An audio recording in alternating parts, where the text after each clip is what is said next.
folks that are really got a vested interest in this are saying, can you beat them? Well, you know what? Like I said, it's early, man. We have a year and a half to go, so it's you folks can say, well, he's going to do this or they're going to do that, but let's find out when we get closer to November of next year. Let's find out who's still around. Let's find out who's still serious about what they are saying now. Let's see that. Right.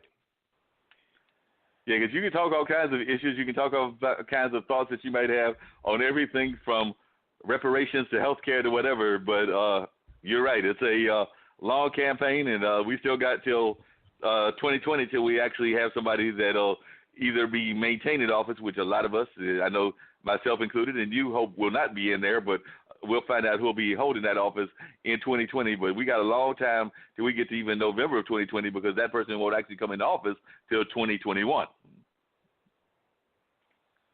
Yeah, we'll find out. So we got a long time to go. And, campaigns do take a long time. Actually, one of the other things that I did this week was on Thursday after I did my other radio show, I scooted over to help three friends of mine that are running for city council, two who we have had on this show, that being Javier Caballera, who is the first Latin American to sit on the Durham City Council, as well as Jillian Johnson, our mayor pro tem, and very much of a activist in the community and everything, and then Charlie Reese, who I've talked to about being on the show as well. So I know we'll be getting him on very shortly, but they have kind of formed this progressive campaign that's basically trying to find ways to unite all under kind of like one umbrella, and they're helping each other on their individual campaigns, and they've formed this coalition of sorts. So it was interested in helping them with their campaign, was doing some stuff to help get some donations for them and things of that nature. And then I checked that out, and I even got to get a flower at the end for helping them because they gave me one of them cut flowers. So I'm actually staring at it right now. I know that it will probably be wilting because it is a cut flower, and we all know that those don't last long, but they did pass that over here. But they're all very progressive people, and I'm very glad to call all three of them friends, so did not mind going out there to lend my support to their campaigns and definitely talk about them in a positive light. So definitely was good seeing them and doing that event on Thursday. Now, earlier I said I was going to tease my mom earlier because I was talking to her yesterday, and she was telling me that she had come to see my nephews play soccer on Saturday, and she watched them play soccer on Saturday, and it was out in the heat, and so she definitely was tired, and my dad was out there, and several of our other family members were out there, and friends of the family and things of that nature. Unfortunately, my nephews did not win the game. I think they were playing, I think it's football season should be over, so I believe it's soccer season, but one of those sports, but they did not win. They lost by a point, I believe, and were disappointed by that result that they were in there. But then she told me that yesterday, she was just relaxing because she had been out. They had gone to eat at Panera Bread, so she had been out with company and then enjoying herself and then just actually getting out in the community and just enjoying herself here in Durham.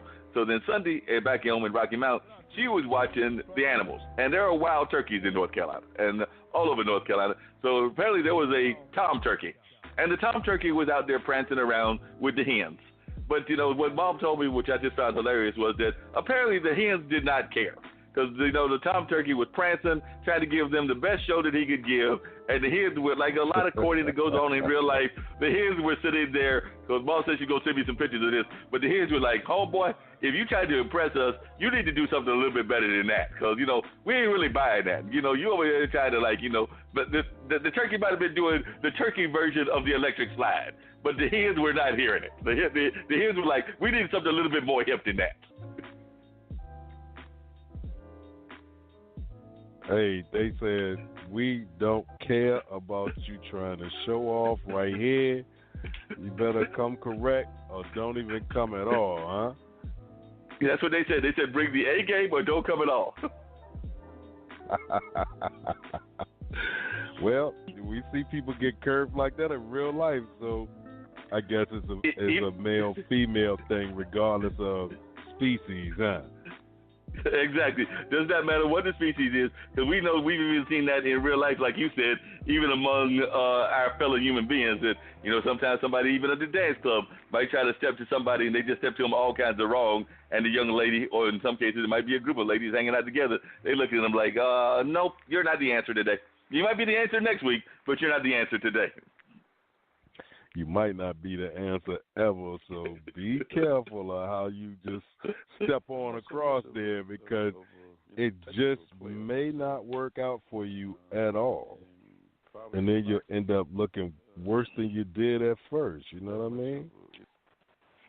Yeah, that's real too. You might just be sitting up there going like, why was I doing that? I know I should have known better, but, sometimes we just get stuck on stupid and don't know better whatsoever. So hopefully folks will realize that they need to just bring the correct game, if they're going to bring any game at all. And the best thing to do is just be truthful. Because sometimes those games are a part of the game of lies, and the game of lies don't get you anywhere. That's how you get beat up, hurt, killed. People just do the, just be yourself, man. And if you can't be yourself, then don't be anything, because you waste people's time, or you may tell them one thing and end up doing something else. And it's a whole lot of extra that you don't even need to, bother with. Yeah, there's a lot of things that we don't need to bother with. But I know one thing that people do need to bother with is, our whole school system, because one of these other articles that I'm looking at right here is they're saying that some low-performing, high-poverty North Carolina public schools could be required to be taken over by the state and turned over to a third party to run, such as a charter school operator. The North Carolina House voted 62-51 on Friday to pass a bill changing how schools are selected for the Innovative School District, a controversial program allowing state takeover of low-performing schools.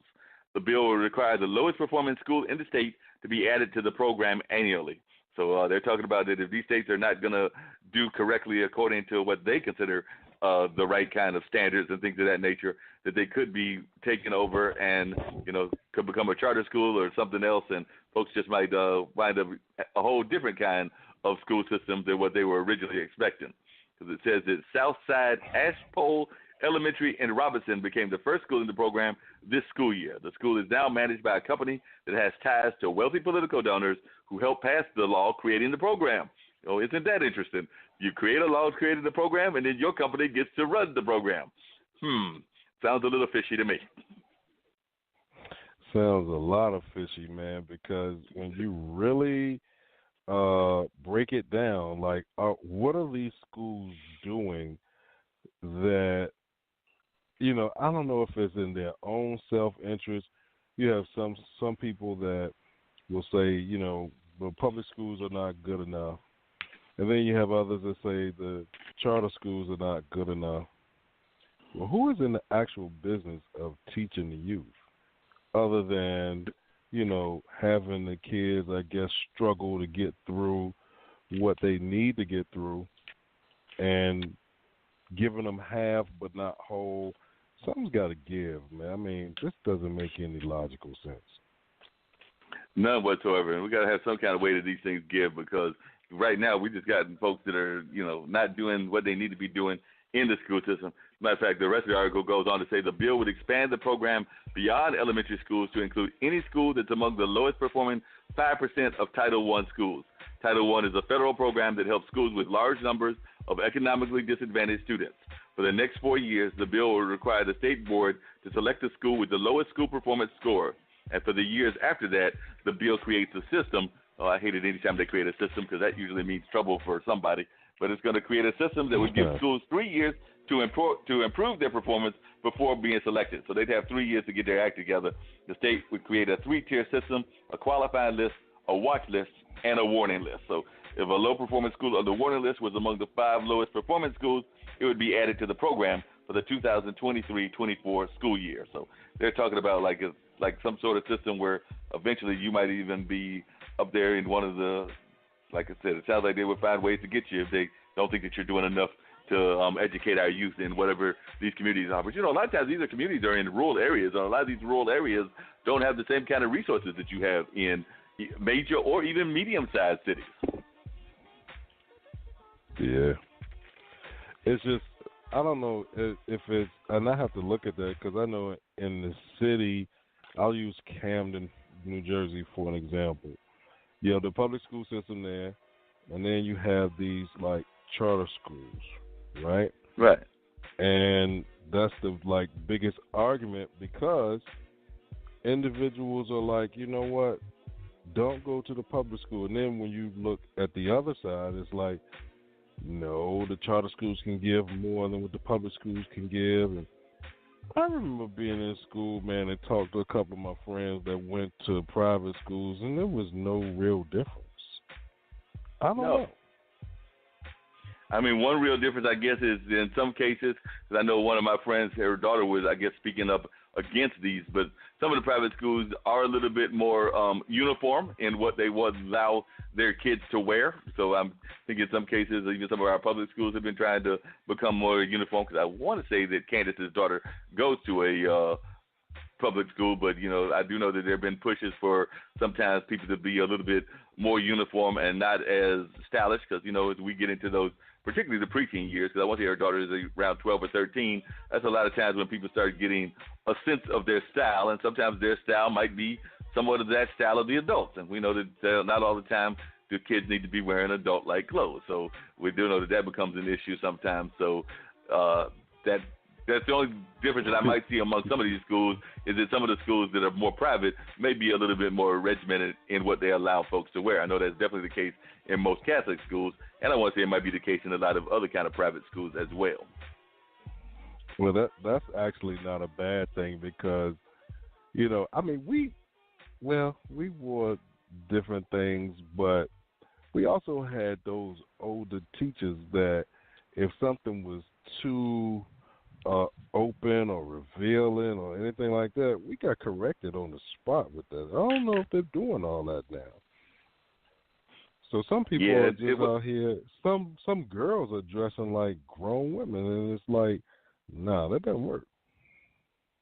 And I think part of what's happening, you can correct me what you think this is the case, but we've also got a lot of people that are not as bold in the sense of being able to tell people what they're doing when they're doing wrong. Because as we talked about in this show many times, we used to have that village, but now that village has gotten away where a lot of people are scared to speak because they're afraid of what might happen and a reaction to whatever that speech is that you may give to that parent.